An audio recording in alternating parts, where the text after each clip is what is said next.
Toc toc toc. Bonjour. Je peux visiter votre appartement? Vous payez combien votre loyer? 585 €. C'est pas vrai.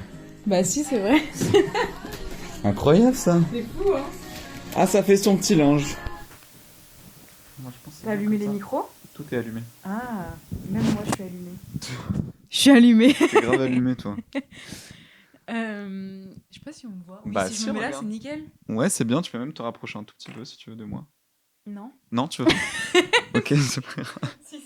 Attention, elle écrase. Mais je vais pas l'écraser. Mais je rigole. Tiens, Mais surtout, tu dis ça et tu veux mettre un petit plaid? t'éloignes de ouf de moi. Mais non, Tu mais peux te rapprocher, hein, m'éloigne mais je vais pas. m'éloigner. Suis-moi, je te suis. Fuis-moi, je te. C'est un peu ça, je trouve. Oh, je suis même pas allé au bout de l'expression. J'en ai marre. Attends, est-ce que tout va Non, bien? parce que quand on s'est assis, j'étais en train de dire un truc. Quelle galère. C'est Je toi crois qui as mis ça que dessus. c'est bon. Hein. Je crois On qu'on va est pas bien. disputer. Bonjour, Bonjour, bonsoir. ça va? Ça va et toi? Bon, aujourd'hui on est filmé, mais on va faire comme si la caméra n'existait pas. Pas de pression, Non, évidemment. aucune pression.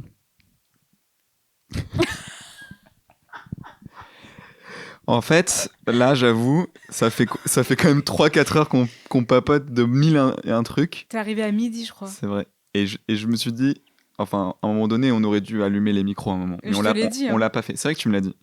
Mais juste, on était dans la conversation. Oui, et tu m'as dit on c'était peut pas tout intéressant et- enregistrer en mode. On Bah, il peut faut aussi bien un peu parler qu'on entre ait nous. notre petit jardin secret, quoi. Oui, c'est vrai, c'est vrai.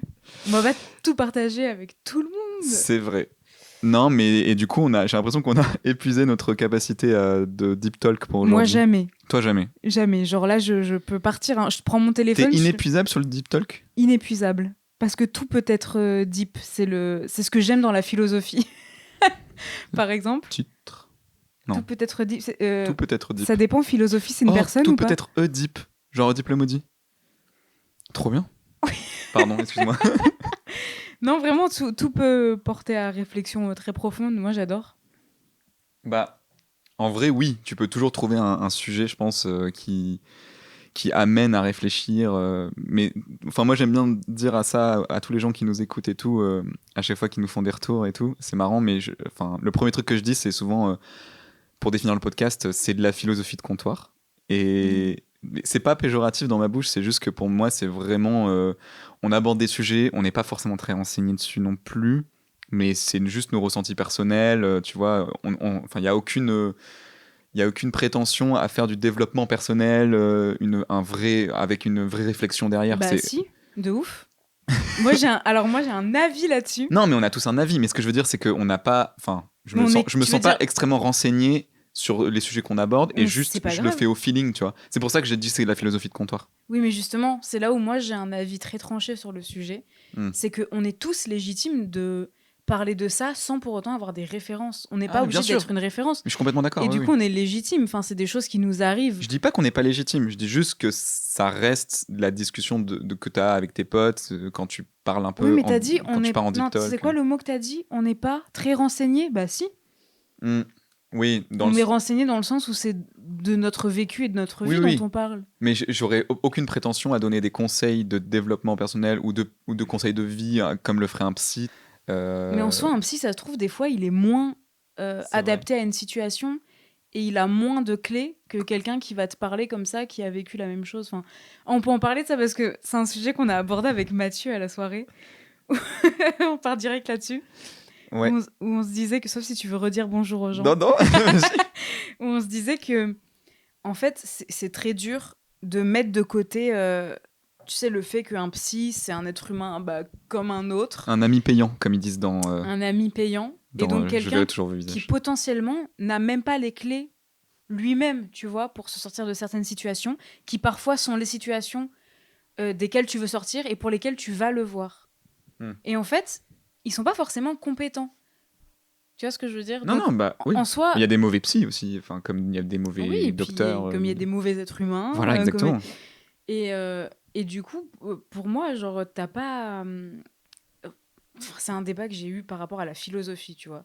Je disais à une fille que je faisais de la philosophie avec les enfants à l'école primaire. Oui. Ce qui est ton métier, enfin, qui est vraiment... C'est un de mes boulots, c'est vrai. C'est un de mes métiers, c'est vrai. Et moi, j'adore, c'est trop cool. Mais en fait, je lui disais, on fait pas de la philosophie, on philosophe. C'est-à-dire que je vais pas les voir en disant Nietzsche, il a dit ça, Descartes, il a dit ça, etc.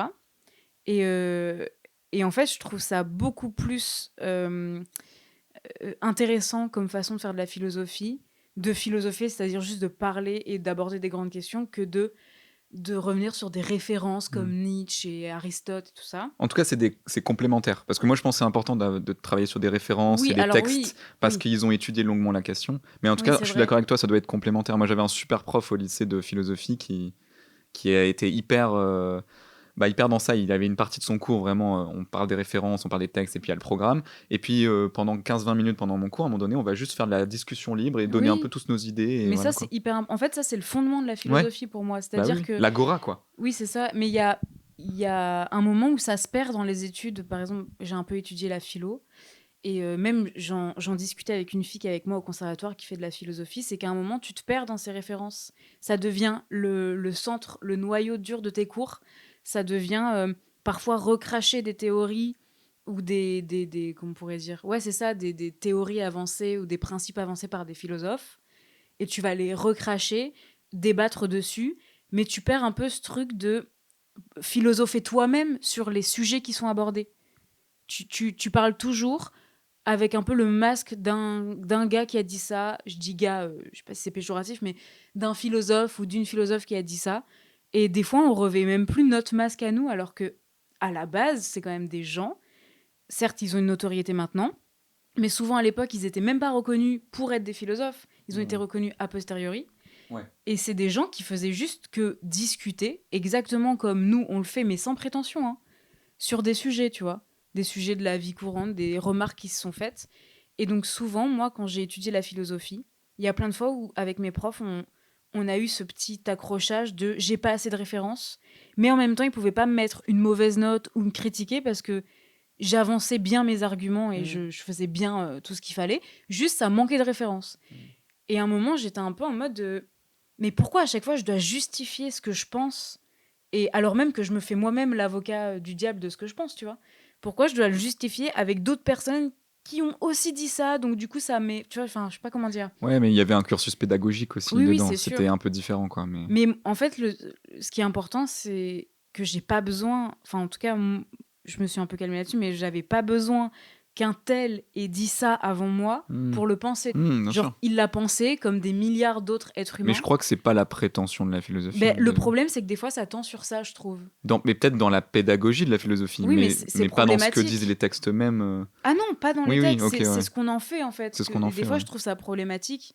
Mais de toute façon, moi, j'ai toujours pensé qu'il fallait quand même... que c'était indispensable... dans les petites classes, même chez les enfants et tout ça, d'avoir cette approche-là, de discuter de choses comme ça, sans forcément les envahir tout de suite de notions complexes ou référencées, mais juste en ayant une approche, comme tu dis, on philosophe et on parle de ça. Et ce que tu fais avec ces gamins-là, moi, j'ai jamais fait ça quand j'étais petit. Ouais, j'ai pas eu d'intervenant comme ça. Et je trouve ça trop chouette, et j'aurais trop aimé que ça soit que ça soit obligatoire, quoi. Qu'il y ait 1 heure par semaine dédiée à on fait un peu ça avec l'éducation civique, mais t'as vu comme c'est scolaire, l'éducation civique, on t'apprend vraiment des notions ultra précises. T'avais même un livre de ça. Ouais, t'avais un livre. Ouais. Genre moi je voulais juste qu'on parle, en fait. Venez pendant 1 heure toutes les semaines, on parle et puis on parle de tout et de rien. C'est ça, exactement. De tout et de rien, ça peut être n'importe quel sujet. Genre vraiment, il y a un moment, j'avais pas de sujet prédéterminé. Parce qu'en fait, ce qui se passe, c'est que j'allais regarder la caméra, mais ce qui se passe, c'est que 1 fois par semaine, je les vois pendant un atelier de 1 heure environ. Et soit moi j'ai une idée de thème, j'arrive pas à articuler, ou une question. Et parfois j'ai une remarque quand j'arrive dans la cour de récréation, j'ai une remarque de quelqu'un ou d'un élève qui va m'amener un sujet. Et il y a un élève qui vient me voir, donc là j'ai des CP. C'est giga intéressant parce que du coup ils découvrent un peu plein de trucs. Et en plus, ils ont des questions trop intéressantes. Ouais, et en plus je les vois évoluer dans l'année. Ils ont tellement grandi, c'est fou. Je suis trop contente de faire ça. Et là il y a un petit qui vient me voir et qui me dit est-ce qu'à 18 ans on est adulte? J'ai fait waouh, vas-y on parle là-dessus, genre c'est trop intéressant parce que j'ai 26 ans et je me sens pas forcément toujours adulte. Je sais même pas exactement ce que ça veut dire. Et du coup, on a débattu de ça pendant 1 heure. Ce genre de questions innocentes, c'est ça en fait le. Mais en fait, c'est innocent, mais ça touche à tellement de questions cruciales. Exactement. Dans le système, en fait, dans notre vie, dans même la société et tout. Et du coup, c'était dit si innocemment, mais c'était une vraie question. En fait, ce que j'aime, c'est que c'est des vraies questions qui se posent en mode est-ce qu'il fait beau aujourd'hui ou qu'est-ce qu'on mange demain à la cantine, est-ce qu'à 18 ans on est adulte, c'est sur le même plan, tu vois, sauf que ça soulève des questions existentielles alors qu'ils s'en rendent même pas compte. Moi je trouve ça ouf. Et alors? Et bah du coup j'ai essayé de leur demander eux ce qu'ils en pensaient, c'est-à-dire est-ce que eux dans l'état actuel ils se sentiraient adultes, tu vois, du haut de leur ils ont 7-8 ans. Donc la réponse globale c'est non. Et pour eux en fait ils voyaient le fait d'être adulte vraiment par rapport à l'âge, c'est-à-dire à 18 ans tu peux plus être un enfant, genre c'est comme une règle pour la plupart, hein. Et j'ai une petite qui m'a dit bah non, moi mon père des fois je trouve qu'il est un peu enfant, et puis on est parti sur ça. Et il y en a une qui m'a dit on peut pas être que adulte parce qu'on sera toujours les enfants de nos parents. Et ça m'a foutu. Ils sont en CP. Quoi? Il y en a un qui a dit ça? C'est une petite fille qui a dit ça. Wow. Et je me suis pris une claque, genre vraiment, parce que premier degré, j'ai fait ouais, c'est vrai. Parce que tu seras toujours la fille ou le fils de quelqu'un. Mesure gardée, tu vois. Enfin, ça dépend des histoires de chacun. Et elle m'a dit un truc du genre et en fait par exemple mon père, moi c'est encore un enfant parce que elle a ramené ça à la mort, mais parce que sa mère elle est pas encore morte, mais en fait du coup quand ma grand-mère elle va mourir, bah mon père il aura officiellement la figure de l'adulte. Ah ouais. Et j'étais en mode elle voit trop ça comme un cycle, tu vois. Okay, ouais. Et du coup sur sa feuille elle a dessiné un cycle avec Sérieux? Ouais. Wow. Genre en mode c'est un cycle, t'es enfant jusqu'à ce que t'arrives à un point où l'adulte en haut de toi, enfin l'adulte qui est ton référent, il meurt en fait, il disparaît, donc tu deviens le référent. Et du coup, à ce moment-là, t'es vraiment adulte. Et en soi, ça fait un peu sens, même si c'est pas totalement vrai. Tu sens qu'ils ont peut-être déjà discuté de ça avec leurs parents, ou qu'il y a déjà eu des trucs comme ça. Des fois, on a l'impression qu'ils en ont discuté. Ouais. Et d'autres fois, j'ai vraiment l'impression, selon le type d'élève, que c'est dans leur tête, tu vois, et qui, grâce à l'atelier, ils en parlent. Et en vrai, mais vraiment, c'est trop intéressant. C'est trop intéressant. Et ça donc te fait réfléchir toi-même en fait. Ah mais de ouf, moi ça m'enrichit à fond. Tu sais, on parlait d'avoir des travails à côté de nos passions qui nous enrichissent. Moi c'est bon, hein. Cérébralement, je suis trop bien là. et le dernier atelier que j'ai fait avec eux, parce que là je vais passer à des CM1, c'était sur la beauté. Et la question c'était, est-ce que c'est important d'être beau? Et pareil, c'était vraiment trop... Ça c'était très intéressant parce que tu voyais que tous les garçons de la classe se trouvaient beaux. Ah ouais? Et toutes les filles se trouvaient moches. Non, c'est vrai. Il y en a une seule qui m'a dit moi je me trouve belle, mais c'est parce que elle était en couple avec un des garçons de la classe qui lui disait tout le temps qu'elle était jolie, quoi. C'est au travers du regard de l'autre, la validation du coup. Et à un moment, je me suis retrouvée à faire genre, c'est pas de thérapie de couple parce qu'ils sont en CP, tu vois. Mais je me tourne vers donc le petit qui est en soi-disant couple. Enfin, j'ai du mal à dire couple, mais qui est amoureux de la petite. Et je dis pourquoi t'es amoureux d'elle? Et il me dit elle est jolie. Ouais. Je sais pas, il y a pas autre chose. En plus, c'est un gamin qui réfléchit vachement, qui est hyper empathique et tout. Donc je me suis dit, il va dire d'autres trucs. Cet âge-là, c'est assez primaire souvent. Et il dit genre, non, vraiment, elle est juste jolie. Je sais pas, il y a pas autre chose. Elle, je sais pas, elle te fait t'aime bien, rire, elle te fait rire, elle est intelligente, elle dessine bien. Non, juste j'adore son petit boule là. C'est horrible, hein, tu peux pas sexualiser des enfants. Non, je pense que là, c'était vraiment... non, mais elle est belle, tu vois, genre j'ai choisi la plus belle. Et là, je me tourne vers la fille et je lui dis, ça te fait quoi d'entendre ça? Elle me dit, c'est gentil. Et je fais, et toi, tu l'aimes pourquoi? Et là, elle me sort, il me fait rire, je le trouve trop intelligent, il dessine trop bien, il fait du sport, il est gentil, il a plein d'amis. Et j'étais en mode... Et peut-être que lui, il n'arrive pas à mettre les mots aussi sur ce qui lui... Ouais, non, je l'ai aidé quand même. Et il était là en mode, non, juste, elle est jolie. Il disait juste. Ouais, il est matrixé par... Et j'ai trouvé ça rude parce qu'ils sont en CP, quoi. Ça donne pas de l'espoir pour la suite, quoi. Alors, autant sur plein d'autres sujets, je les trouve trop cool, mais c'est vrai que sur des choses du genre l'acceptation de la différence, par exemple, on parlait de la beauté, et direct, il y a plein de petits qui ont dit par exemple, quand on est gros, on peut pas être beau. Hein. Et ils l'ont vraiment scandé, tu vois. Ouais. J'étais en mode... Je trouve ça dur, ils sont en CP, tu vois. Ouais, ça veut dire que... Mais parce que c'est des notions qu'ils ont pas du tout encore... abordé, quoi. Dans la cour de récré, c'est vache et c'est. Mais ça vient d'où? C'est hyper violent, ça vient quoi. Des parents, en fait. Ça vient des parents, du système de manière générale, du système patriarcal, de la vision globale de ce que renvoie la société, la télévision, Internet, peut-être aussi. Mais je pense qu'à cet âge-là, la cour de récré aussi, c'est un microcosme social de ouf. Dans la cour de récré, je pense que les petits gros se font shame encore. Il y a de la discrimination et c'est là où c'est le plus violent parce que c'est juste méchant. C'est innocent mais méchant, tu vois. Ouais, mais l'innocence qui dit des dingueries, ça me fait peur. Je suis d'accord. Là, il y avait justement, donc, dans ce même atelier, il y a un petit qui donc se moquait d'une fille qui irait avec un gros, mais il a nuancé en disant sauf s'il a de la thune, tu vois. Enfin, il a pas dit thune, hein. Il a dit sauf si c'est un milliardaire. Bon, il a visé très haut d'un coup. Oui, mais ils sont ultra clichés du coup. Oui, du coup, c'est cliché, mais je me demande vraiment d'où ils tiennent ça, vu qu'ils sont vraiment très petits. Je pense que c'est plusieurs paramètres, mais ça me paraît pas. C'est pas si surprenant en fait de les entendre dire ça. Mais c'est très triste.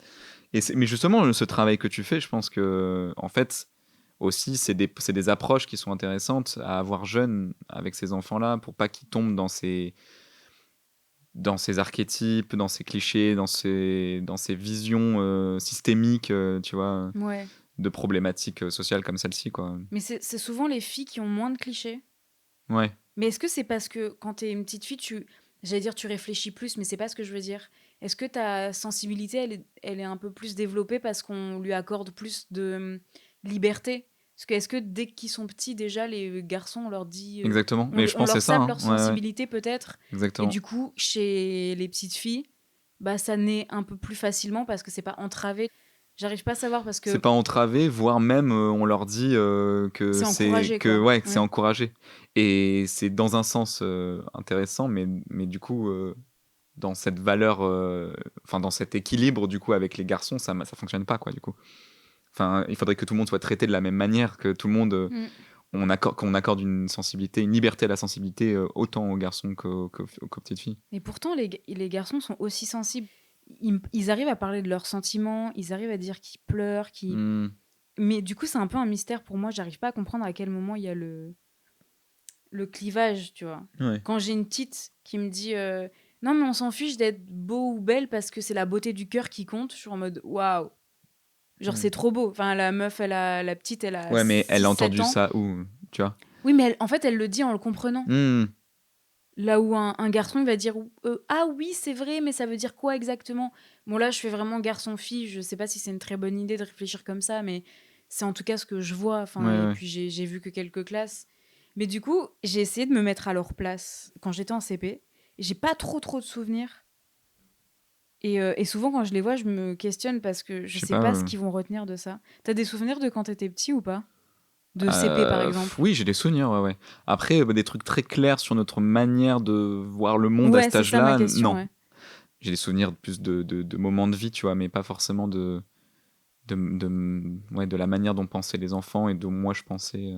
Genre, tu te souviens pas comment c'était quoi tes critères de ce qui est joli, ce qui est pas joli? Moi, je sais que ce truc-là de tout le monde était amoureux de la jolie fille de l'école, tu vois. Ouais, mais vous saviez déjà ce que ça voulait dire une fille jolie, quoi. Bah oui, parce que les critères de beauté, tout le monde les avait plus ou moins, tu vois. Ouais, mais comment, en fait, c'est vraiment ma question. Mais parce que en fait, ils sont vraiment impactés par genre les pubs, ce qu'on voit à la télé. Ouais, les pubs, les dessins animés, ce que tu voyais à la télé. Ouais. En fait, tu grandis avec ça, mais dès l'âge zéro, dès le mois, dès le jour 1 sur Terre. Dès zéro. Non, mais dès le jour 1 sur Terre, t'es entouré d'images, d'une imagerie sur les critères de beauté, sur des critères de beauté spécifiques, etc. Donc j'ai l'impression que, je trouve ça pas si surprenant, quoi. Mais c'est marrant parce que j'ai pas énormément de souvenirs, mais je me souviens déjà que moi je le relativisais ça. C'est-à-dire que je me souviens très bien que tout le monde était amoureux du beau garçon de la classe qui avait la mèche. C'était les picots. C'était le gel avec les la pics. Crête. Ah non, les pics. Les pics. Oui, il y avait la mode de la crête aussi. Ouais, et après, il y a eu un peu la mèche. Et donc, c'était ceux qui avaient les pics et tout. Ils étaient trop beaux. Et c'est vrai que je l'ai trouvé beau, mais en fait, moi, j'étais plus attendrie par le gars au fond de la classe qui parlait pas trop. Mais toi, t'aimais bien, hein, justement. Oui, mais j'étais en CP, tu vois. Le mec un peu dark au fond qui parle à personne. Ouais, mais est-ce que c'était si isolé que ça comme façon de penser? Non, je pense pas. Je pense pas, mais. Mais parce que qui s'exprime dans ces moments-là quand tu demandes aux enfants de leur dire qu'est-ce que vous aimez, qu'est-ce que t'aimes chez ton amoureuse, etc. En fait, ceux qui s'expriment, c'est ceux qui ont confiance en eux, c'est ceux qui ont une idée un peu de ce qu'ils aiment ou de ce qu'ils aiment pas. Ceux qui sont un peu plus indécis, ceux qui émettent des doutes, bah vont pas forcément s'exprimer ou alors vont suivre. Ouais, mais les indécis, je vais les chercher quand même. Ouais, tu vas les chercher, mais peut-être qu'ils vont répéter ce que disent leurs potes pour pas paraître différents. Si tous les garçons ils disent nous ce qu'on aime c'est les jolies filles et qu'il y en a un, bah en fait lui il est intéressé par autre chose, mais il entend tous les autres garçons dire ça, en CP bah tu te dis ouais je suis intéressé par les jolies filles. Et en fait, tu vas suivre un peu la masse. C'est pour ça qu'il y avait la meuf populaire dont tout le monde était amoureux, parce que tout le monde était amoureux d'elle. C'était un peu... Enfin, je sais pas, je pense qu'il y a un peu un effet de groupe aussi, où tu veux pas te sentir différent. Donc du coup, tu vas un peu suivre les idées des autres. Et donc évidemment qu'il y en avait des différents. Évidemment qu'il y en a qui aimaient les outsiders et tout ça. Mais c'est juste que tu l'exprimes pas forcément parce que tu veux pas passer pour le weirdo, tu vois. Ah, c'est complètement vrai. En fait, je trouve ça fou parce que c'est les années qui te forgent et qui te forment, mais c'est celle où t'as le moins de souvenirs, quoi. C'est trop bizarre. Ces années-là, ouais. Mais après, moi, je me souviens bien du collège. Ouais, le collège, ouais. Et le collège, pour moi, c'est sa version 10 fois plus difficile, quoi. 10 fois plus dur. Les mots sont plus violents. Les gens sont plus méchants entre eux. Tu l'as mal vécu ton collège, toi, de ce que Oh oui, je l'ai très mal vécu. Est-ce qu'on peut partir sur ce sujet parce qu'en vrai, on n'en a pas vraiment parlé de ça. Du collège. Du collège et du milieu scolaire. Moi, j'ai bien aimé ma primaire, je pense. L'arrivée au collège, c'était difficile parce que tout d'un coup, t'es un bébé dans un monde de grands.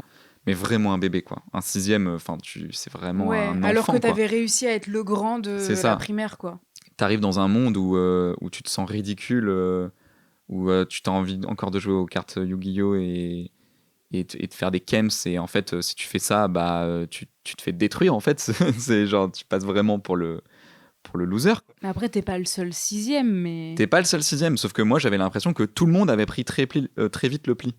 Et je sais pas, j'ai mis du temps à le prendre.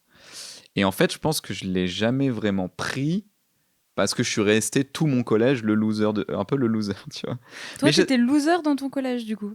Ah ouais, grave.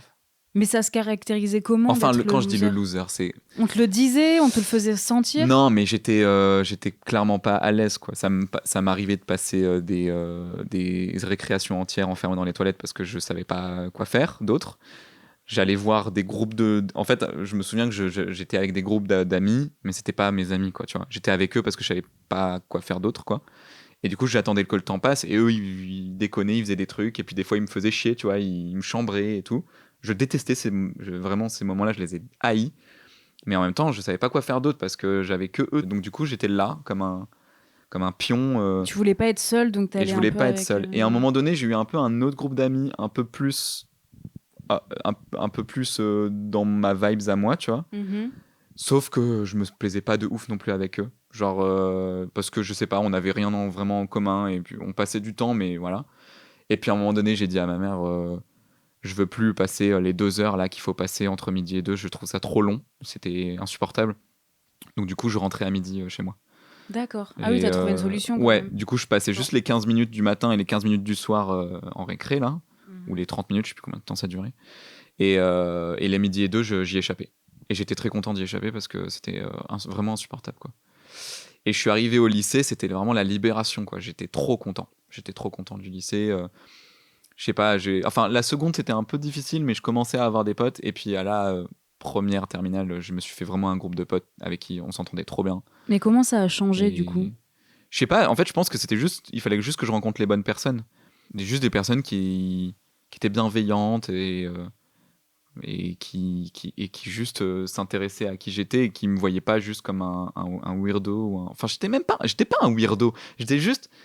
Je sais pas, j'étais juste un peu en retrait, un peu timide, ou je sais pas, j'étais pas vraiment très à l'aise, du coup, voilà quoi. Je sais pas, tu réfléchissais peut-être à des trucs auxquels les autres réfléchissaient pas forcément, t'étais peut-être plus sensible ou des choses comme ça, non? Je sais pas, peut-être. Mais moi, je me souviens qu'en 5e, je me faisais chambrer juste parce que je m'habillais mal, tu vois. Mais c'était aussi con que ça. Moi aussi. Je m'habillais trop mal. Enfin, voilà, j'avais pas vraiment d'esthétique et tout. Et j'avais des potes qui se débarquaient avec des Lacoste, des Ralph Lauren, je sais pas quoi. Bon, moi, j'étais chez chez la Halle aux vêtements et j'aimais bien. Je m'en foutais de ce que je mettais. Enfin, j'y réfléchissais même pas, tu vois. Je pensais même pas que ça pouvait être un problème, tu vois. Ou un truc, tu vois. Tu vois, c'était le cadet de mes soucis. Et là, on me faisait des remarques en me disant ce que tu portes, c'est de la merde, tu ressembles à rien. Et du coup, oui. et j'étais en mode, ah, ok, d'accord. Je savais même pas que c'était une question, tu vois. Ouais, moi aussi, c'est marrant. Et là, tout d'un j'ai coup, appris que c'était une question, en fait. Ouais, c'est T'as ça. appris que c'était une question, Et là, même tout d'un coup, ça de devient tes une angoisse, fournitures quoi, tu vois. scolaires et tout. Oui, c'est ça. D'avoir le dernier cahier à la mode. Enfin, vraiment, il y avait des modes, des cahiers. Le sac It's le Pack. sac, Enfin, les tu vois, stylos que t'avais, les stabilos, les feuilles Diddle. Je pense aux feuilles Diddle. les feuilles Diddle, moi, c'était plus en primaire, ça. Ah, c'était un bail. Ouais, c'était en primaire, ça, les feuilles Diddle, ouais. Mais c'est marrant parce que je t'imaginais. Enfin, du coup, quand tu m'as dit que tu te faisais un peu bully, du coup, c'est pas vraiment ça. Ouais, je me suis fait bully un petit peu. Je vais pas non plus. Enfin, tu vois. Je jouais du violon et tout, tu vois. J'étais pas non plus. Je pense qu'il y en a qui ont bien plus souffert que moi. Et d'ailleurs, et j'en suis pas fier, mais du coup, des gens. Et je m'en suis pris à plus faible que moi. D'accord. Parce que du coup, je reportais la violence que je prenais sur ceux qui étaient encore plus, entre guillemets, losers que moi.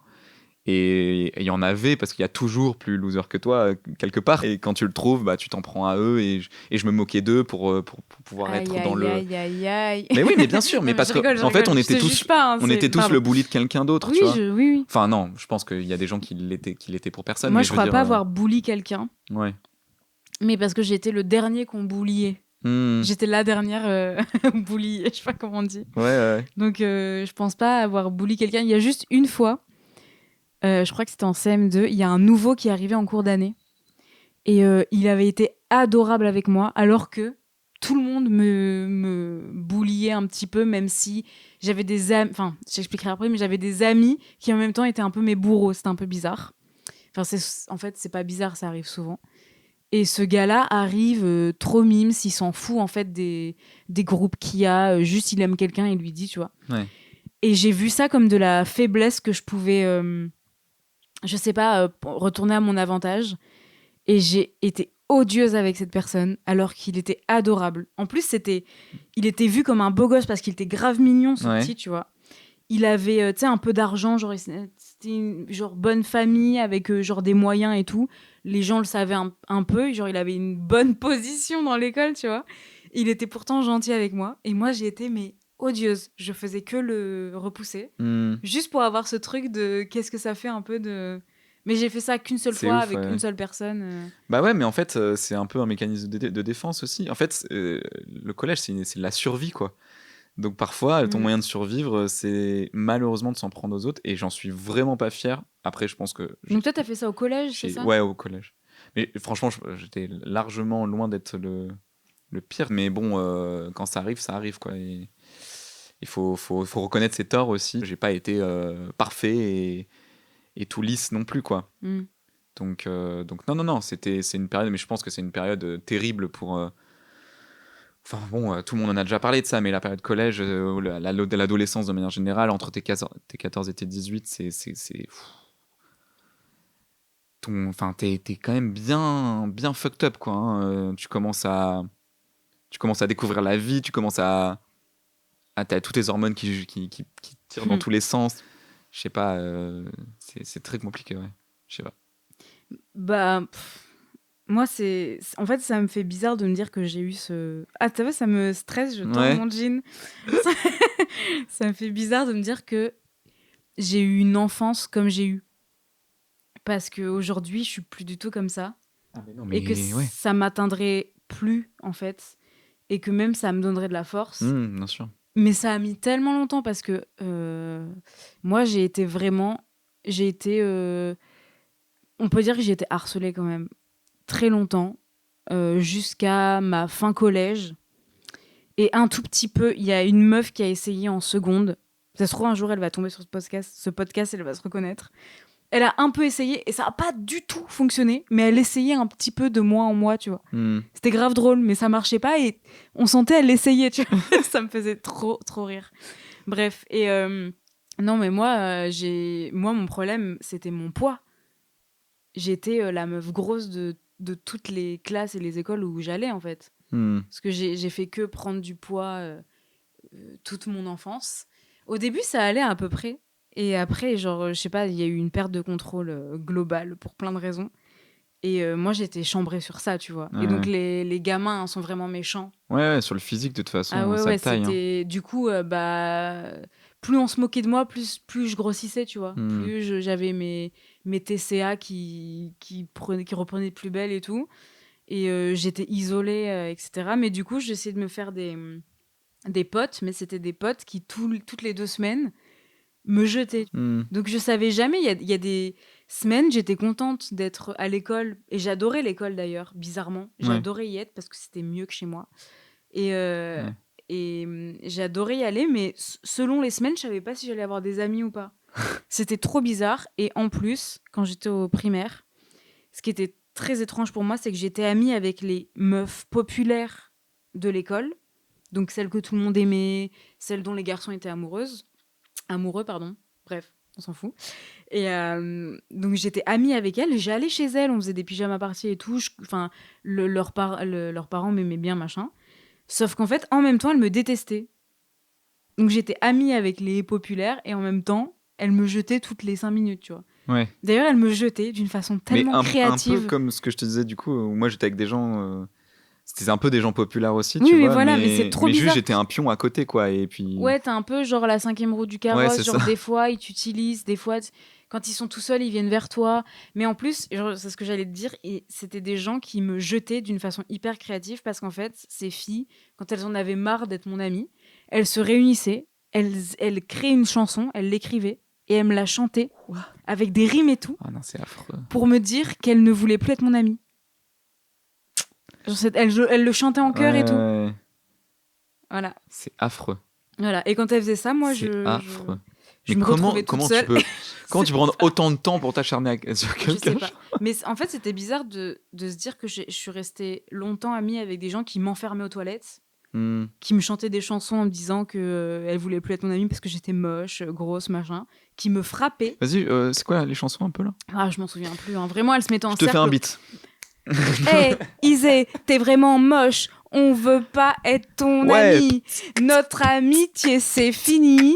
Ils étaient vraiment laides. À la semaine prochaine.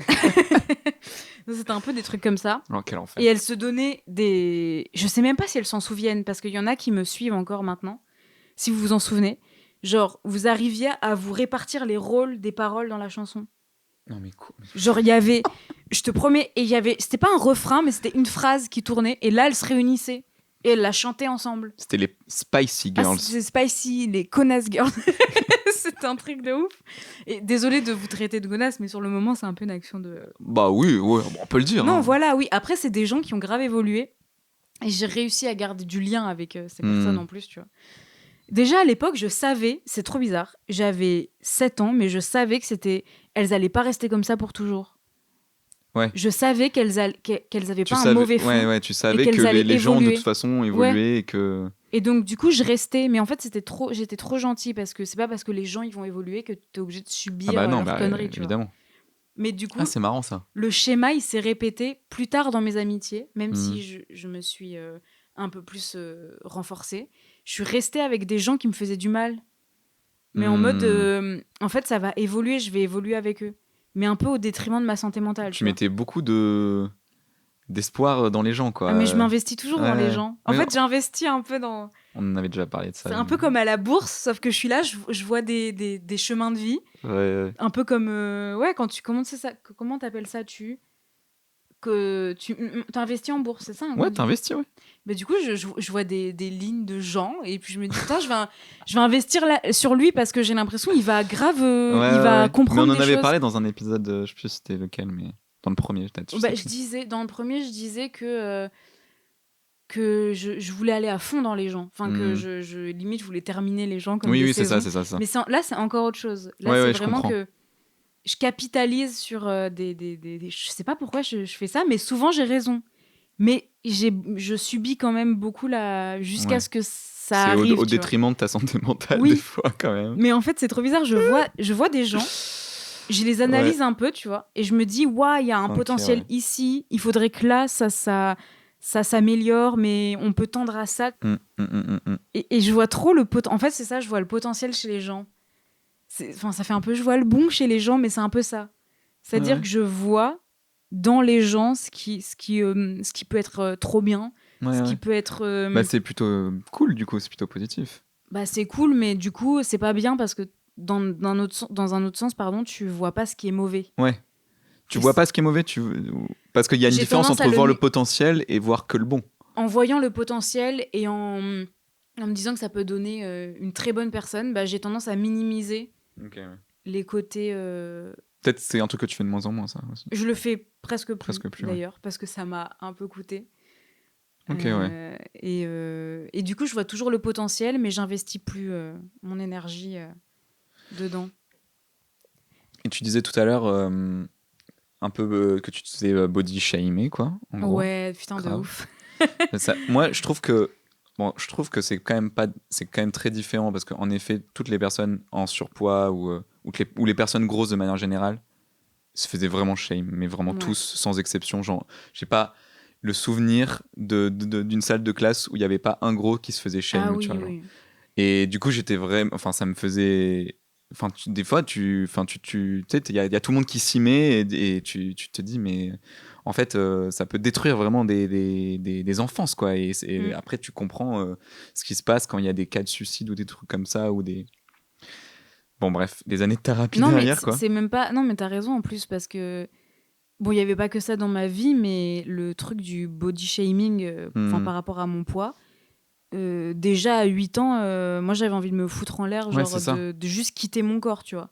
Je trouve ça... Et c'est grave en fait, parce que ça touche à des questions aussi de santé, on vient remettre en question ton hygiène, ton hygiène de vie, pardon, même des fois ton hygiène, et aussi ton intelligence.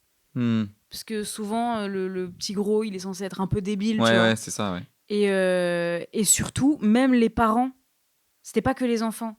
Moi, c'était toute la société, en fait. Ouais. Là où je pense que quand t'es un enfant et que t'es un peu maigre et tout, les enfants sont très méchants, mais j'ai pas l'impression que ça dépasse à la même... tu vois, comment dire, le niveau de méchanceté, il s'arrête au bout d'un moment. Ouais, tout à fait. Ça continue pas chez les adultes, chez des personnes que tu vois dans la rue. Moi, les gens, ils me dévisageaient, je les voyais en fait. Ouais, ça n'a rien à voir. C'était pas que des enfants. Surtout que tu peux cacher la maigreur alors que la grosseur... pour les gros, c'est plus difficile de camoufler. C'est un problème de société en fait, qui se répercutait sur moi qui avait genre 8 ans, tu sais, et même des années après. Mais c'est un peu lourd pour une petite fille. Genre, laissez-la tranquille, c'est pas... En fait, plus on m'alourdissait avec ça, plus je devenais lourde, plus je prenais du poids de toute façon. Donc, c'est complètement pas du tout productif. Mais ouais, c'était très marrant. Très marrant, pas du tout. C'est très ironique. Mais en plus, ce qui était marrant, c'est que je prenais grave de place. Enfin, j'avais l'impression de prendre grave de place, mais quand je revois les photos, j'étais pas si énorme que ça. Ah oui, mais de toute façon, oui. T'avais une vision de toi beaucoup plus... beaucoup plus aggravé entre guillemets. Ça a développé chez moi de la dysmorphophobie que j'ai toujours. Ouais. Genre vraiment, je sais pas si les gens ils savent ce que c'est du coup. Tu peux définir éventuellement. En gros, la dysmorphophobie, c'est quand tu es persuadé d'avoir une certaine forme, que tu as une image de ton corps qui n'est pas la réalité. Genre par exemple, il y a des journées où je vais avoir l'impression d'être une personne vraiment obèse, de dégouliner de partout. C'est vrai que l'image, elle est pas cool pour les gens qui sont vraiment obèses. Je suis désolée de cette image, mais c'est le sentiment, on va dire, que je déborde de partout, tu vois. Et de toute façon, j'ai été obèse pendant longtemps, donc je vois très bien ce sentiment. Et dans la même journée, tu peux te sentir toute mince. Ouais, c'est ça peut varier très vite. Et en fait, ça n'a rien à voir avec la réalité, puisque c'est impossible. Mais même quand tu vois ton reflet dans le miroir, tu es capable de modifier quelque chose de différent. Et ça, j'ai l'impression que ça partira jamais. J'ai ça pour toujours, je pense, parce que ça me le fait encore maintenant, selon les heures même de la journée. Et du coup, j'avais l'impression que je prenais grave de place. Et paradoxalement, je me sentais toute petite. Tu vois, genre, j'étais une enfant qui parlait jamais. Ça rendait folle ma mère parce que je racontais jamais rien. Je parlais jamais. Tu m'imagines, moi, ne jamais parler? C'est impressionnant quand même. Enfin, aujourd'hui, j'arrive plus à la fermer. Enfin, j'ai une diarrhée verbale continue, tu vois. J'adore ce mot. Alors que... Diarrhée verbale. Ouais, c'est ça. Alors que quand j'étais petite, et franchement, jusqu'à ma 4e, 3e, je ne lâchais presque aucun mot. Même en cours, j'avais du mal, tu sais, à intervenir quand il fallait faire des exercices et tout. En langue, bah, c'est pour ça que je suis nulle en langue, je parlais jamais. Et les seules fois où je parlais, j'étais tellement timide, tellement mal dans ma peau, que du coup, pour oser prendre la parole, je prenais, tu sais, je me mettais dans une carapace, je mettais un peu un masque, mais du coup, je mettais le masque de la meuf hautaine. Ce qui fait que les profs ont commencé à me détester parce qu'ils pensaient que j'étais hautaine et un but de moi-même et que je me trouvais trop intelligente. Alors que la vérité, c'est que je me chiais dessus à l'idée de parler. Ouais. Et que du coup, je faisais genre, sauf que je faisais trop bien genre. Et donc, du coup, j'étais à la fois vue hautaine par les profs, en mode que je pétais plus haut que mon cul. Et en même temps, j'étais la timide, la grosse timide, grosse vraiment au sens, genre j'étais grosse, de la classe. Donc, en fait, personne me voyait vraiment, tu vois, comme j'étais. Enfin, c'était super bizarre. Et encore aujourd'hui, je sais pas comment ça se fait que maintenant je débite comme ça, là, comme si je faisais un rap. Tu vois, c'est trop bizarre. Mais c'est ouf de voir à quel point on a changé, en fait. Ouais. T'as vu, moi, la première fois que je t'ai expliqué un peu mon background. Oui, c'est ça. Non, mais quand je te disais justement comment j'étais quand j'étais au collège et tout, et que du coup j'étais plutôt quelqu'un de réservé, je faisais pas trop le show, ça m'arrivait d'avoir des pics de folie où tout d'un coup, genre, je m'animais et quelque chose qui pourrait ressembler à ce que je suis maintenant. Ouais, moi aussi ça m'arrivait. Mais de manière générale, quand même pas tellement. Tu parlais pas beaucoup. Non, j'étais assez renfermé et en fait, j'étais un peu du coup, j'étais un peu sur, tu vois, sur Internet, sur les jeux vidéo, tout ça. Et du coup, j'avais une bande de potes que j'ai rencontrés sur Internet et on avait un chat vocal et en fait, on parlait ensemble de ouf et je me sentais beaucoup plus à l'aise quand je parlais avec eux et du coup, c'était hyper fluide.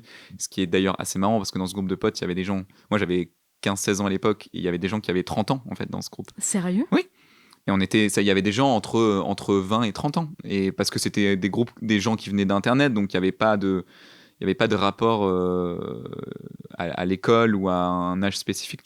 Et du coup, en fait, je leur parlais normal, quoi, comme s'ils avaient mon âge ou comme si moi j'avais le leur. Putain, c'est ouf. Et 15-30 ans? Ouais. Et les discussions étaient alors j'étais évidemment encore très immature sur plein de points hein, parce qu'à 16 ans on n'est pas fini encore complètement, mais c'était quand même intéressant et je me sentais leur égal. Je me sentais pas à part quoi. Et pourtant dedans voilà il y avait des gens de mon âge, il y avait des gens qui avaient presque le double du mien. Ils comprenaient la part dans ta vie de ta personnalité que les autres comprenaient pas quoi. Bah en fait ils se posaient pas de questions sur internet, on s'en foutait un peu de l'âge, on était juste là et on était réunis par des passions communes, on jouait ensemble et des fois on discutait et c'est avec eux que j'ai monté des émissions en live sur internet. Okay. J'avais une chaîne sur laquelle je faisais plein de vidéos et tout après moi de mon côté. Extrait. Non, jamais de la vie. Non mais c'était des trucs un peu voilà d'ado et tout, mais c'est ouf à quel point en fait c'était un champ d'expression complètement complètement libre et hyper différent de ce que j'étais dans le milieu scolaire et dans la vraie vie. Donc du coup c'était pas en fait j'avais ça en moi déjà, j'avais cette personnalité que j'ai aujourd'hui, elle était là quelque part, c'est juste que j'étais incapable de l'exprimer en société, à l'école, c'était impossible. Les gens autour de moi prenaient trop de place pour que je puisse réussir à m'imposer. Ouais, t'arrivais pas à imposer ce qui avait quand même au fond de toi. Ouais, je l'avais parce que je l'exprimais, tu vois. Et je faisais des trucs, enfin, j'animais de manière hebdomadaire une émission en live que je présentais pendant 2 heures, où je parlais, c'est moi qui étais, entre guillemets, en avant. Donc si je faisais ça, c'est que quand même j'avais quelque chose en moi qui me permettait de le faire, tu vois. J'avais une énergie qui me permettait de le faire. Mais ouais, c'était pas impossible à mettre vraiment. Bon, après, c'était au collège, c'était fin collège, après début lycée. Du coup, voilà quoi. C'est marrant à quel point, en fait, cette version de nous-mêmes, elle est apparue vraiment plus tard, quoi. Et elle s'est épanouie plus tard. C'est ça. Quand j'ai eu le groupe de potes qui m'a permis de m'exprimer, en fait, quand j'étais au lycée, ou qui m'ont écouté et je les écoutais, et tout d'un coup, l'environnement devenait plus sain et on a pu être nous-mêmes tous ensemble et c'était trop agréable et c'était trop cool. Et c'était mon premier vrai groupe de potes avec qui je me suis senti vraiment très bien. Depuis la primaire, je veux dire. Entre la primaire et le lycée, il y a quand même un trou noir de ouf, quoi. Je me reconnais trop dans ce que tu dis. Ouais, tu vois. Et en fait, on dit, mais en fait, c'est impossible de deviner si tu essaies de rencontrer une... Non, je m'exprime très mal. Si, je comprends exactement ce que tu veux dire. Ouais. Quel enfant il était, voilà. Comment il était, d'où il est parti. C'est exactement ce que j'allais te dire, en fait. Devine qui j'étais quand j'étais petit. Les gens, je pense qu'ils diraient pas ce que j'étais vraiment, quoi, parce que je pense que ce qu'on voit de moi aujourd'hui est très différent quand même. Ils pourraient trouver en te connaissant un peu mieux. Oui, ils pourraient en me connaissant un peu mieux, oui. Mais je veux dire de l'extérieur. Mais ouais, et du coup, en ce moment, c'est un peu ma lubie. C'est d'essayer de... J'aime bien demander aux gens comment ils étaient quand ils étaient petits. C'est intéressant, ouais. Parce que je trouve que c'est intéressant et c'est important quand tu te rapproches des gens. Bon, alors peut-être il y en a qui seront pas d'accord parce que le passé, c'est le passé, etc. Mais je trouve quand même, c'est bien de connaître le parcours de quelqu'un. Tu vois, si aujourd'hui, je rencontre un gars ou une meuf et que je me rends compte que dans son enfance, lui, c'était... ou elle, c'était... le gars ou la meuf populaire du collège et du lycée et qu'il a pu être harceleur. Enfin, là, vraiment, je pars dans les extrêmes. Ouais. Genre, j'aime bien me dire qu'aujourd'hui, on communique bien, on s'entend bien, mais je veux aussi savoir d'où il est parti. Ça me permet de savoir quelles sont aussi ses valeurs, peut-être, tu vois. Sans que ça change forcément... sa vision un peu de la vie, ou sa philosophie de vie, ou sa capacité à évoluer aussi. Genre, si là, je vois qu'il n'est pas du tout en rapport avec ce qu'il me décrit de son enfance, et encore, il faut arriver à me dire, moi, je bouliais des gens, c'est quand même dur de le dire. Hein. Ouais, mais tu vois, j'écoutais pas mal de podcasts ces derniers temps d'interviews de gens, machin. Je crois que c'est Sophie-Marie Laroui qui était passée chez David Castello-Lopez, là, sur Small Talk. Et genre... elle disait elle le disait clairement qu'elle avait bully des gens, qu'elle avait été peste, méchante. Et elle en est pas fière, mais elle le dit et ça je sais pas si ça la rend mauvaise pour autant aujourd'hui. S'il faut, je la connais pas personnellement, mais tu vois, peut-être qu'elle a changé, elle a évolué, et que voilà, son passif entre avant et maintenant. Ah mais c'est sûr, mais je te disais, les filles là qui me faisaient du mal. Ouais. S'il faut, c'est devenu des gens adorables aujourd'hui, hyper gentils. C'est devenu des gens très gentils. C'est devenu des gens qui n'ont rien à voir avec... parce qu'ils ont évolué sur ce point. Et d'ailleurs, j'en étais déjà persuadée à l'époque. En fait, tu vois, l'état actuel, si tu prends une école primaire, c'est des gens qui vont se retrouver dans la société après. Ouais. La société, elle est faite de tout. Elle est faite de gens extrêmement gentils, extrêmement bienveillants, qui étaient peut-être des petites pestes à l'école. Voilà, ça dépend de plein de trucs, ça. Mais là, j'ai une question pour toi qui me revient. J'ai vraiment un problème au cerveau. Vas-y. C'était juste, petite parenthèse, tu disais que... On s'en fout, de toute façon, là, on est en... on s'en fout, roue libre. Non, parce que tu disais que tu avais un truc en toi, quand même, qui juste était bloqué et qui s'est épanoui plus tard, et du coup, maintenant, c'est ce que t'es. Ouais. Est-ce que, dans ta famille, c'est un truc qui pouvait être épanoui ou pas ? Au sein de ma famille ? Oui, est-ce que genre le milieu, ton cercle familial et ton environnement familial te permettaient d'être... Ouais, je crois. Ouais. Je crois plutôt. Tu pouvais l'être, quoi. Tu pouvais parce que j'étais un enfant assez... comment dire ça ? Là, on touche un petit problème. Non, mais j'étais un enfant assez un peu agité, tu vois, et un peu relou, quoi. On va pas se mentir. Je donnais pas mal de fil à retordre à ma mère, je pense, qui écoute le podcast. Et je lui fais des bisous. Et oui, j'étais pas forcément facile tous les jours, et je faisais beaucoup de caprices et tout, mais j'étais assez agité, assez actif et tout. Et je pense que j'aimais bien un peu faire le show et tout. Et quand j'ai grandi, même pendant mon adolescence, je pense que je suis resté comme ça au sein de ma famille, ouais. Avec mes sœurs, avec mon petit frère, avec ma mère et tout ça. J'étais dans un truc quand même où j'essayais de les faire rigoler. Je pense que j'étais assez moi-même. Et d'ailleurs, je pense que c'est cool ça, parce que du coup, je pense que j'étais dans un environnement assez sain où j'ai pu m'exprimer, être moi-même et pas me sentir réfréné. J'étais pas dans ma famille, j'étais pas réservé, j'étais pas timide, j'étais pas à côté quoi. Ça, c'était vraiment au collège pour le coup. Mais ça l'était pas non plus en primaire et ça l'était pas au lycée. C'était vraiment une période où tout d'un coup, c'est comme si on avait appuyé sur le bouton off pendant 3-4 ans et on m'a rallumé après. J'adore. Parce que j'étais pas comme ça en primaire. En primaire, au contraire, j'étais pas populaire, mais j'avais des potes et ça se passait bien et j'étais moi-même aussi. J'ai eu un espèce de passage à vide, ouais. Et où dedans il devait y avoir des fulgurances, mais je m'en souviens plus très bien parce qu'en fait le négatif a pris tellement de place que je me souviens que du négatif en fait. Mais je pense qu'il y avait du positif dans le collège. C'est juste que je m'en souviens pas tellement j'ai mal vécu cette période. Période un peu ingrate. Bah ouais, carrément. Et du coup, voilà, je me suis rallumé. Mais par contre, quand j'étais à la maison, ça allait quoi. Évidemment, c'était pas tous les jours parfait. Il y a des moments où tu te sens pas bien, où il y a des trucs des ambiances qui fonctionnent pas, etc. Mais de manière générale, ça allait. Et c'est ce qui m'a permis, je pense, d'être moi-même aussi avec mes potes sur Internet et tout. Ouais, moi, j'avais pas ça. Mais voilà, toi, t'avais un environnement familial assez complexe. Je sais pas qui écoutera ça. Ouais. Alors, non, il n'y a pas de tabou parce que moi, justement, j'ai envie d'en parler. J'ai aucune idée de qui dans ma famille écoutera ce podcast. Ouais. Si tu tombes sur ce moment, alors bah, clairement, je m'exprime comme moi je l'ai ressenti, tu vois. Mais moi, c'est pas un environnement familial où je pouvais bien m'épanouir. Du coup, c'est pour ça que j'ai dit que je préférais l'école, alors même que j'étais bully de ouf. Ouais. Parce qu'à l'école, je pouvais plus m'épanouir que chez moi. Je me sentais plus libre, tu vois. J'avais pas envie de rentrer chez moi. Il y a juste avec ma petite sœur où on était très inventifs, donc il y avait ce côté-là qui se développait chez moi. Il y a aussi, bah franchement, alléluia, mes parents qui ont décidé de me faire des choses créatives, genre de la musique, il y avait musique, animation, théâtre, etc. J'ai fait qu'un an de théâtre, mais tu vois, ce genre de bail, là, du chant, machin. Et du coup, ça c'était hyper libérateur. Mais dans la maison, vraiment chez moi, je pouvais pas être... on m'aurait jamais permis... On m'aurait jamais permis... Bon, des fois, j'arrive plus à parler sur On m'aurait jamais donné la possibilité d'être un peu fofolle. Sinon, c'était... Voilà, quoi, c'était... Je comprends. Voilà. Il y a juste avec mon père, parce que mon père est un peu foufou, les moments où on n'était qu'avec lui, on se marrait bien. Et la personne qui a tout changé dans ma vie, c'est Nina.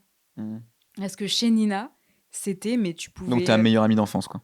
Ouais, ma meilleure amie, même tout court. Oui, mais que tu connais depuis l'enfance, ça, je veux dire. Ouais, que je connais depuis qu'on est né. Elle m'a ouvert la porte sur... Dans ta famille, tu peux aussi rigoler. Elle m'a fait découvrir qu'en fait, il n'y avait pas qu'un seul modèle familial. Et donc, elle m'a ouvert la porte de chez elle et j'étais en mode, waouh, on peut rire avec genre ses parents. On peut, je sais pas, on peut faire des batailles de farine avec ses parents. Enfin, truc de fou. Ne faites pas ça parce que du coup, c'est gâchis alimentaire. Mais bah, tu vois, des trucs genre, on peut faire des bêtises et c'est pas la fin du monde. Genre, même nos parents peuvent rire de nos conneries. Moi, je connaissais pas très bien ça. Pour le coup, moi, tu faisais une connerie, c'était pas ouf. Des fois, même, je faisais rien. On en avait marre de moi, donc voilà, quoi. Bref, je referme cette parenthèse pour revenir. C'est... Pas de souci. Pour revenir sur un autre truc, parce que du coup, j'ai une autre idée de ce qu'on a dit juste avant que je revienne sur cette idée. Je t'en prie. Non, c'est parce que, en gros, j'ai eu une discussion plusieurs fois avec ma petite sœur sur des gens qui pouvaient parler de moi ou même d'autres personnes, de leur façon de faire en société, du genre de parler très fort, de parler tout le temps, d'avoir aucun problème à prendre la parole, ce qui, en l'occurrence, est mon cas aujourd'hui, de se sentir plutôt bien en société, et encore ça dépend. Bref, de parler un peu sans tabou des choses. Et en fait, on s'est rendu compte avec une personne, je vais pas citer cette personne, que cette personne, elle avait calqué ce qu'elle voyait aujourd'hui de moi sur tout l'ensemble de ma vie et de ma personnalité. C'est-à-dire que elle s'est dit, bah la meuf, je la prends à un moment T, elle est comme ça. C'est-à-dire qu'elle est comme ça depuis toujours. Donc, sous-entendu, elle a pas vécu... elle n'a pas vécu peut-être de problème avec elle-même, elle n'a pas vécu de problème de confiance en soi, elle n'a pas vécu d'harcèlement. Et genre, c'est des gens, ils partent de ce principe, tu vois. Et du coup, c'est pas qu'on a eu des argues avec cette personne, mais c'est que je me retrouve en face de gens qui sont convaincus que je peux pas comprendre les gens qui n'arrivent pas à parler, qui n'ont pas confiance en eux. Enfin, je sais pas si c'est compréhensible ce que je dis. Si. Et en fait, je trouve ça trop dommage parce que moi, je fais l'effort de pas catégoriser les gens que je vois aujourd'hui à l'âge adulte en me disant qu'ils ont un parcours hyper classique qui les a amenés toute leur vie à être comme ça, tu vois. Et en fait, c'est une fille qui prône assez haut et fort qu'elle a réussi à se détacher de sa timidité maladive, qu'elle a beaucoup subi, et elle a sûrement énormément subi, je la connais pas tant que ça, tu vois. Quand elle était à l'école. Et en fait, elle part du principe que tous les autres n'ont pas subi ça. Je sais pas si c'est compréhensible ce que je suis en train de dire. Alors que c'est pas vrai. Enfin, je veux dire, intéresse-toi au passé des gens, peut-être même qu'ils vont te comprendre. Et du coup, c'est une personne que j'ai sentie, elle l'a pas dit explicitement, mais elle l'a dit à d'autres personnes, que j'ai senti me juger sur ma personnalité, un peu, pas excentrique, mais un peu genre out, comme on dit. Extraverti Peut-être extraverti, on va dire ça comme ça. Me juger sur ça, en mode c'est un petit peu indécent, ou je sais pas. J'ai pas mais parce que les gens comprennent pas forcément ce que tu as vécu avant. Oui, voilà. Et j'ai envie de dire, ne s'y intéresse même pas, en fait. Pas forcément, ouais. Et du coup, bah, c'est très paradoxal. Et en fait, c'est une personne qui m'a pas trop aimée, un peu dès le début, pour ce trait-là de ma personnalité, en se disant qu'on allait sûrement pas se comprendre, alors qu'en fait, il se trouve que, et je l'ai appris au travers de choses elle disait, peut-être que tu vois de qui je parle. Oui, un petit peu, ouais. et en fait, moi, j'ai appris, en suivant cette personne, qu'on avait en fait le même passé. Presque exactement le même de ce que je peux lire, de ce que cette personne dit et écrit. Et j'étais un peu en mode, bah vraiment trop con. Genre trop débile, parce que on pourrait grave s'apporter, on pourrait se comprendre, on pourrait échanger sur ce qu'on a vécu. Et au final, j'ai l'impression que c'est une personne qui m'a catégorisée à l'extrême inverse de ce qu'elle a pu vivre et ressentir. Et j'ai trouvé ça trop dommage. Donc pour moi, c'est... Bah, il y a notre évolution personnelle. Je pense qu'il faut pas forcément toujours essayer de comprendre le background d'une personne pour apprécier la personne maintenant. T'es pas obligé toujours d'aller chercher comment t'as été enfant, toi, pour que je puisse justifier ce que je ressens pour toi aujourd'hui, tu vois. Non, mais des fois, tu peux te tromper si tu fais pas ça, t'imagines. Mais je suis d'accord, mais du coup, pour moi, ça doit pas être une espèce de passage obligé. Par contre, c'est intéressant de s'y pencher pour en effet parfois mettre en concurrence ou en corrélation des trucs qu'on a vécu de la même manière. Parce qu'en fait, plutôt que de se reprocher d'être comme on est aujourd'hui, bah, peut-être on peut voir pourquoi on en est arrivé à être comme ça. Et comment c'est arrivé, quoi. Donc c'est pour ça que je pense que c'est important de comprendre d'où viennent les gens, sans en faire forcément une excuse pour, on va dire, justifier ce qu'on est justement aujourd'hui. Ah oui, bien sûr. C'est juste ça que je voulais préciser. J'excuse pas mon comportement actuel, évidemment. Parfois, on a tendance à dire, voilà, moi j'étais un gamin comme ça, avec tel ce genre de problématiques, etc. Du coup, c'est pour ça que je suis comme ça aujourd'hui. Enfin, moi, je pense que tu peux l'expliquer. Maintenant, il faut pas que ça en devienne nécessairement un combat ou une excuse, quoi. C'est pas un combat. En plus, cette personne, en l'occurrence, je la juge pas du tout. C'est juste que elle m'a poussé à avoir une réflexion qui était, des fois, on peut passer à côté, mais complètement à côté de la plaque de personnes. Oui, bien sûr. En étant persuadé, tu vois, juste en partant d'un trait de personnalité de qui ils sont. Et je trouvais ça dommage juste de passer à côté. Et puis, moi, j'excuse pas vraiment mon comportement. D'ailleurs, j'ai aucune envie d'excuser mon comportement. C'est des affinités. Si mon comportement il convient pas à certaines personnes, bah il convient pas à certaines personnes, tu vois. Oui, on peut pas appeler à tout le monde. Mais c'est juste que je me suis sentie jugée, mais de façon injustifiée. Et dans cette situation, en l'occurrence, j'ai trouvé ça hyper dommage, parce que hyper je pense que la personne s'est complètement trompée. Et je voyais bien que c'était on arrivait à une conclusion un peu what the fuck en partant d'une phrase ou d'une situation. Et j'ai trouvé ça dommage. En fait, oui, c'est dommage de catégoriser trop vite les gens, de toute façon, de manière générale. Voilà. Ouais, ça se termine sur un truc tellement average. C'est vraiment très basique. Non, mais ne jugez pas trop vite les personnes que vous rencontrez. Non, mais c'est pour ça que moi, je fais l'exercice de me demander d'où ils viennent, bah oui, bien sûr, ce qu'ils veulent faire. Bah, je sais pas, comme ça, t'as un spectre ça prend global. Du temps. Ça prend du temps et de l'énergie de faire ça. Moi, je peux comprendre que parfois, t'aies pas forcément envie d'aller creuser la personne pendant 150 ans pour, on va dire, forger une amitié. Parfois, t'aimes les amitiés simples qui sont rapides, enfin qui coulent de source, où t'as pas besoin d'aller. Tu vois, c'est comme. Non mais. Moi, je vois ça comme un peu un truc de flemmard. Non mais c'est pas. Je dis pas que c'est. En fait, il y a pas de bonne ou de mauvaise solution. Ouais. C'est juste que parfois il y a des amitiés qui sont évidentes. Ou des relations amoureuses qui le sont, ou n'importe quelle relation humaine, qui sont évidentes, où ça match instantanément, et il y en a d'autres où ça demande du travail. Je dis pas que l'une vaut plus que l'autre, je dis juste que des fois, quand t'as donné beaucoup dans ta vie pour des personnes, t'es un peu fatigué d'aller creuser et d'aller chercher les gens pour qu'ils se dévoilent. Des fois, tu as juste envie que ce soit facile et fluide, quoi. Mais cela dit, parfois, on s'attend pas à devoir aller creuser, et puis en fait, on le fait. C'est juste que c'est une question de circonstances, une question de moment aussi de vie. Est-ce que tu es à un moment où tu as la force, l'énergie d'aller parler à des gens et d'aller t'intéresser à des gens voilà quoi. Des fois, t'es un peu fermé aussi. T'as des moments où t'es fermé. Non, mais c'est vrai. Où c'est les gens qui vont venir vers toi, etc. Mais tu sais, je vais te dire un truc que tu vas sûrement comprendre. Je peux toujours parler ? Vas-y.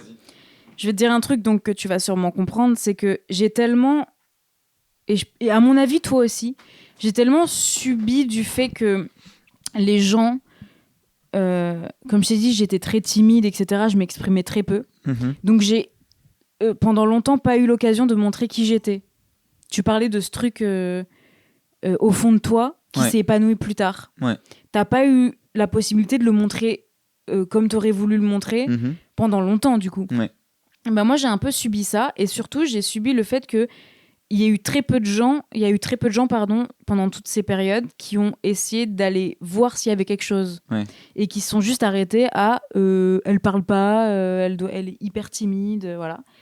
Et donc du coup, vu que j'ai un peu subi de ça et qu'il a fallu que toute seule j'arrive à sortir ce truc pour dire hey, je l'ai, regardez qui je suis en réalité, ben, je me suis dit j'ai envie d'être cette personne qui va creuser chez les autres et de pas être flemmarde en mode bah, je regarde juste ce qu'il y a à la surface et je m'arrête là, tu vois, parce qu'en fait, il n'y a jamais juste la surface. Et moi, j'ai envie d'être cette personne et j'ai rencontré très peu de personnes qui ont creusé ma personne. Je sais pas si c'est un titre, mais très peu de personnes ont creusé ma personne et j'ai trouvé ça trop dommage.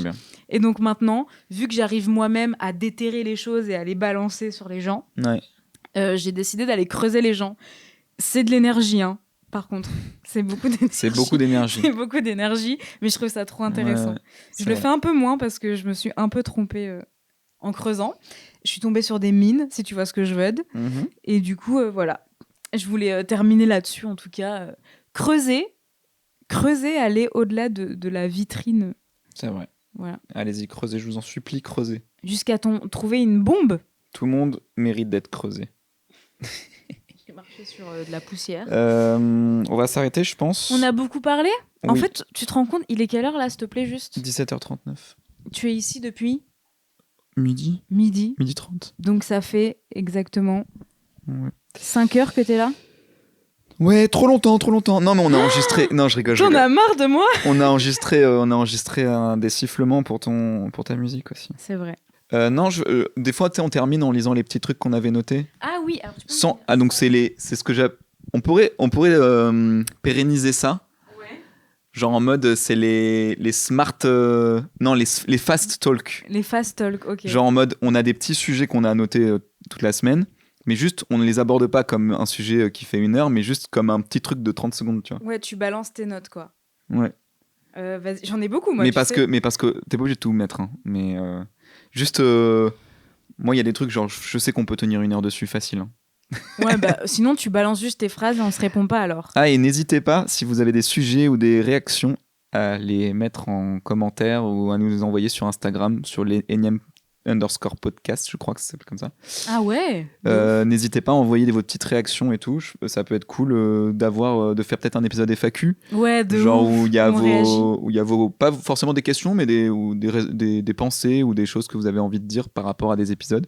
Et on réunit tout ça dans un épisode et on répond. À fond. Ça peut être marrant. On vous répondra un petit peu parce que on sait que des fois il y a sujet à débat et que.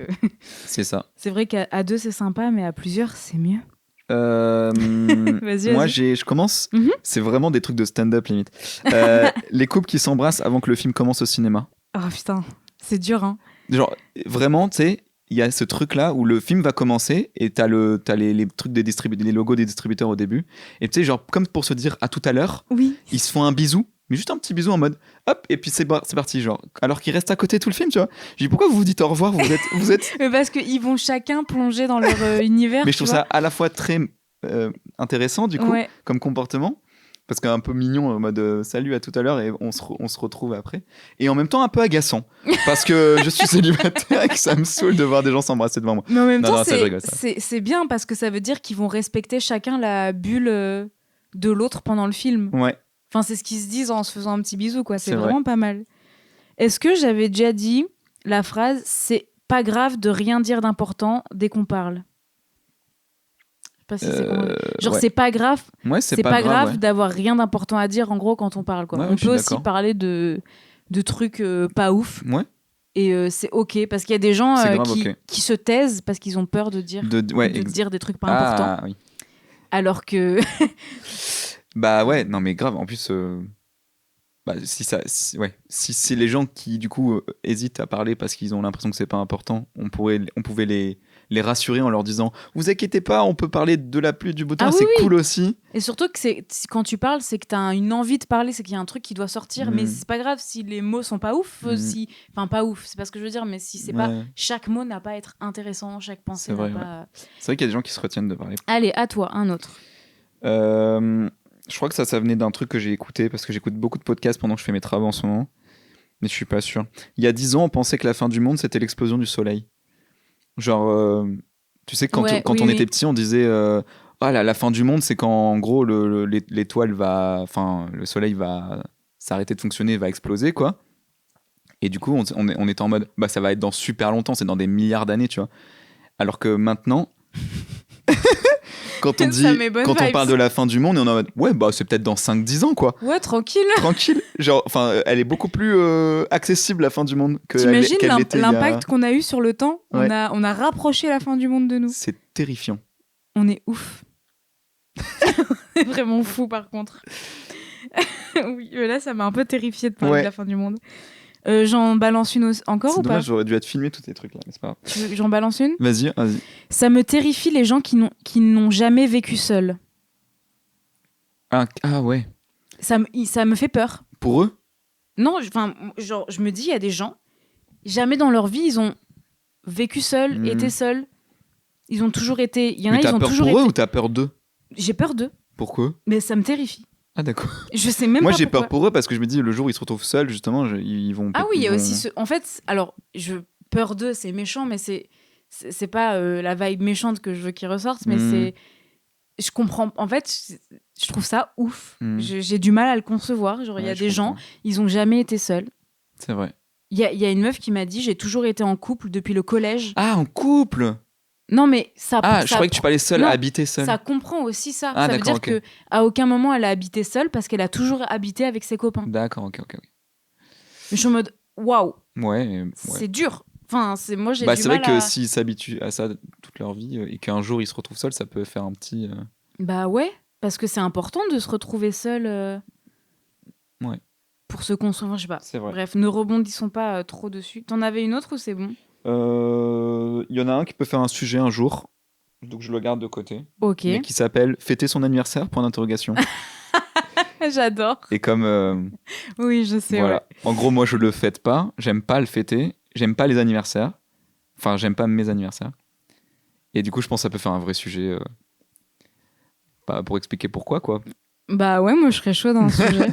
J'essaie de trouver une phrase courte. Moi, je ne veux pas grandir. Ok. Voilà. Bah, ouais. Ouais. Ok. J'en ai plein des comme ça. Je ne veux pas grandir, mais en même temps, est-ce que t'es pas contente d'avoir grandi parce que la situation dans laquelle t'étais il y a 15 ans, elle est moins bien que celle dans laquelle t'es maintenant? Non, mais c'est juste que là, en fait, je ne veux jamais grandir. C'est-à-dire, alors, c'est paradoxal parce que je veux tout le temps évoluer, mais je ne veux à aucun moment arriver à un point où je me dis, ça y est, je suis grande, je m'en fous, j'ai pas envie en fait. Et sinon, j'ai écrit la dépendance affective et le rapport à la drogue. Pas d'interrogation. Peut-être au prochain épisode. Donc la dépendance affective est une drogue. La dépendance, point d'interrogation. La dépendance. Bon là c'est riche, hein. C'est dense. J'ai aussi, tu crois qu'on peut se mettre en couple sans être amoureux? J'ai trop de questions en fait. Non mais merci en tout cas parce qu'on avait enregistré les 3 premiers épisodes d'affilée sans les poster. Donc du coup on n'avait aucun retour quand on a enregistré le dernier épisode. Ouais.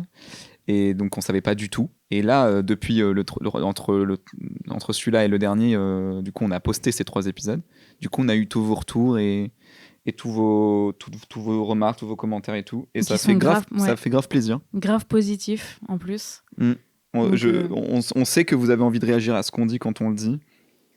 Et que vous pouvez pas parce que vous n'êtes pas là, loser. Non, arrête. Oh. Non. Tu bullies les gens là. Mais non, mais c'est trop chou du coup et on est trop content que des gens suivent ça. On sait pas combien de temps ça va durer, mais en tout cas c'est un plaisir de le faire. Mais du coup, ce qu'on peut se dire, c'est que quand on balance un épisode, on essaye de dire aux gens de mettre des commentaires pour réagir. Oui. Tu vois, qu'on va reprendre en fait ces commentaires. Ouais, n'hésitez pas à réagir. On en fera quelque chose dans des podcasts FAQ. C'est ça. On fera ça. À dans 2 semaines. Ah, c'est 2 semaines. Ouais, c'est 15 jours, c'est tous les 15 jours. Ok, la meuf apprend ça au bout du 3e épisode. Non, mais en fait, c'est pas une science exacte, mais c'est à peu près 15 jours. Ok. On verra. À dans 15 jours alors. Bisous. Bisous.